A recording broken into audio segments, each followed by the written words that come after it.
러시아는 위성 이미지를 통해 밤새 우크라이나 침공에 앞장서고 있는 것으로 보이며 약 65km 길이의 러시아 군용 차량이 우크라이나의 수도 키예프로 향하고 있음을 나타냅니다. 공식 소식통은 아직 호송대의 존재를 확인하지 않았습니다. 테네오트니어 분석가들은 월요일 러시아군의 움직임은 앞으로 수일 내에 수도 키예프와 기타 주요 도시에 대한 새롭고 더 강력한 군사 행동에 대한 준비를 시사한다고 말했다.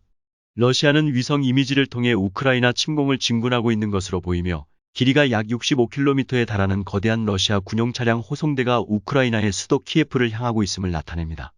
다음 위성 이미지는 월요일 미국 회사 맥셀 테크놀로지즈에서 촬영했으며 키예프 북쪽의 페블스크에서 안트나 공항 호스토멜 공항이라고도 함가지 뻗어있는 러시아 장갑 탱크와 트럭의 호송을 보여주는 것으로 보입니다.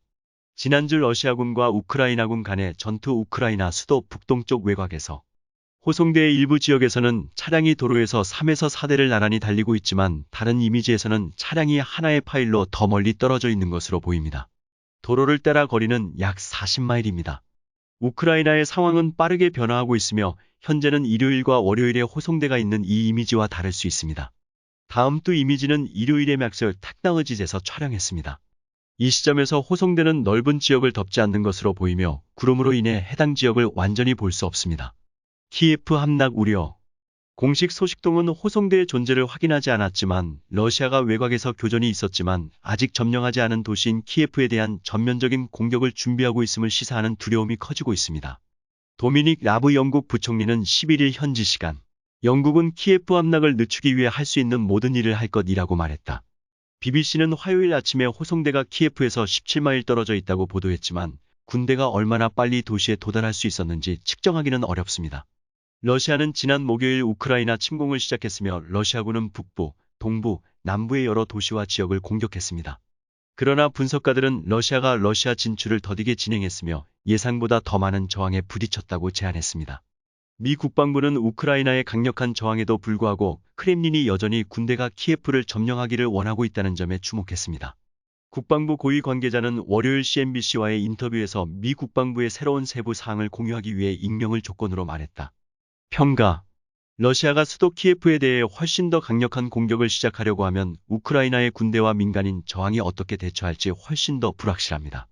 런던 왕립연합서비스 연구소 로열 유나이티드 서비스 인스티튜트 의란 월페어 연구원인 잭 워 등은 접근하는 러시아군이 도시에 대해 어떤 전술을 사용할 수 있는지 설명하면서 키예프와 남아있는 주민들, 저항군에 대한 암울한 전망을 그렸습니다. 당신은 도시가 포위되는 것을 보게 될 것이고 주요 시설과 중요한 국가 기반 시설이 압수되어 그들이 러시아인 이물과 전기 공급을 통제하고 저항이 집중된 지역에 대한 강력한 포격을 보게 될 것입니다. 그는 화요일 BBC의 투데이 프로그램에 기갑, 공병, 보병으로 무장 공격을 가했다고 말했다. 와등은 서방이 우크라이나에 무기 등의 공급을 도우려 했다는 사실을 너무 늦었다고 인정해야 한다고 말했습니다.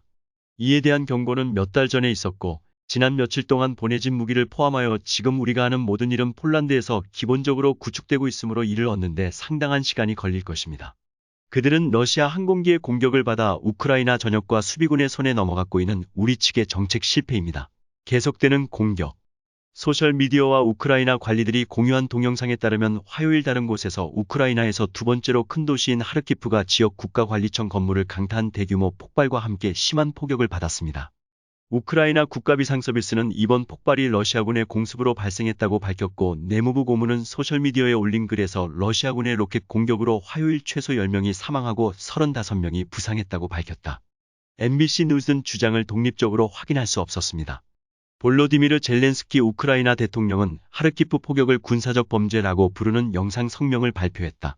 또한 벨로루시가 러시아 군대의 침공을 지원할 준비를 하고 있다는 우려도 있습니다. 우크라이나 공식 트위터 계정은 화요일 벨로루시 군대가 우크라이나 북부의 체르니히브 지역과 벨로루시 국경 근처에 진입했다고 밝혔습니다. 이 정보는 북영토 방위군 대변인이 확인했다고 밝혔습니다. MBC 뉴스에서 확인되지 않았습니다. 월요일에 촬영된 맥스의 다른 이미지는 우크라이나와 국경을 접하고 러시아의 동맹국인 벨로루시 남부에서 추가적인 군사 활동이 일어나고 있음을 시사하며 이미지에서 볼 수 있는 지상군과 지상 공격 헬리콥터 유닛이 있습니다. 다시 말하지만 공식 소식통은 이 부대 더 넓게는 벨로루시가 우크라이나 공격에 러시아군에 합류할 준비를 하고 있는지 여부를 확인하지 않았습니다. 벨라루스의 국영통신사 벨타에 따르면 알렉산더 루카셴코 벨로루시 대통령은 화요일 초 벨로루시가 침공에 가담할 계획이 없다고 말했다. 평화회담. 월요일 이웃 벨로루시에서 러시아와 우크라이나 대표단 사이의 평화회담이 열렸으며 돌파구에 도달하지는 못했지만 회담이 앞으로 계속될 것이라는 희망이 있습니다. 한편 우크라이나는 러시아에 항복하지 않을 것이라고 맹세했으며 즉각적인 휴전과 러시아군이 영토를 떠날 것을 요구했습니다. 드미트로 쿨레바 외무장관은 월요일 CNBC의 헤들리 갬블의 우크라이나는 외교적 해결책을 계속 모색할 준비가 되어 있지만 우크라이나는 항복하거나 항복할 준비가 되어 있지 않다고 말했다. 젤렌스키는 이미 회담 결과에 대해 비관적인 목소리를 냈고 쿨레바는 CNBC와의 인터뷰에서 회담이 성공할지 여부를 알지 못한다고 말했다. 나는 외교관이고 회담의 성공을 믿어야 하지만 동시에 외교관으로서의 나의 주요 목표는 러시아에 더 많은 제재를 가하고 우크라이나에 더 많은 무기를 가져오고 러시아를 최대한 고립시키는 것입니다. 우리는 국제 무대에서 할 수 있으므로 외교의 이 부분에 집중하고 있습니다. 라고 큐어버는 말했습니다. 우리는 우리 자신뿐만 아니라 우리 모두가 알고 있는 세계 질서를 위해 서 있습니다. 외무장관은 러시아가 우크라이나에 점점 더 많은 군사력을 배치하고 수백 대의 탱크가 우크라이나로 이동하고 폭격기로 하늘을 지배하고 로켓, 미사일이 평화로운 도시에 던지고 있기 때문에 매 24시간이 중요하다고 말했다. 민간인이 죽고 있지만 우리는 계속 싸우고 있습니다. 그는 전쟁이 러시아 침략에 대한 진정한 인민의 전쟁으로 바뀌었다고 말했습니다. 러시아는 이미 지상과 공중 모두에서 공격을 수행했으며 주요 도시에서는 폭격과 건물 손상이 보고되었습니다. 양측은 군인 중 일부가 사망했다고 밝혔고 우크라이나는 다수의 어린이를 포함하여 러시아의 공격으로 수백 명의 시민이 사망했다고 보고했습니다. 침공으로 인해 많은 수의 우크라이나인이 동유럽의 안전을 위해 국가를 탈출하려고 시도했지만 많은 사람들이 고향과 국가를 지키기 위해 머물렀습니다. 유엔 난민기구 UNHCR 대변인은 화요일 MBC 뉴스에 지난 6일 동안 66만 명 이상이 우크라이나에서 인근 국가로 피난했다고 확인했다.